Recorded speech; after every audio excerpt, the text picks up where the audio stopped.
જય શ્રી કૃષ્ણ બધાને ને જય માતાજી। તો આજનું આપણું સાંજનું જમવાનું છે ફક્ત સંભારો અને ખીચડી છે।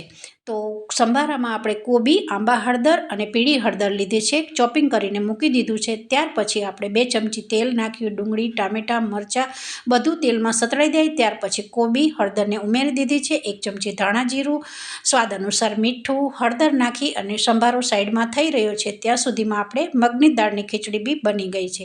લગભગ 3 થી 4 સીટીમાં આપણી ગરમા ગરમ ઢીલી ખીચડી તૈયાર થઈ ગઈ છે। આ આપણો સંભારો બી સરસ તૈયાર થઈ ગયો છે। વિડીયો સારો લાગે તો જરૂરથી એક લાઇક, સબસ્ક્રાઈબ કરી દેજો। તો સાંજના સમયે શિયાળાની સિઝન ચાલી રહી છે અને જુઓ આ રીતે ગરમા ગરમ આવી ખીચડી મળી જાય ને તો એકવાર નહીં 2 વાર તમને ખાવાનું મન થઈ જશે। ઉપરથી આ રીતે ઘી ઉપર ઉમેરજો તો જરૂરથી આ રેસીપીને સારી લાગી હોય તો એક લાઇક, સબસ્ક્રાઈબ કરી દેજો। તો બધાને જય શ્રી કૃષ્ણ।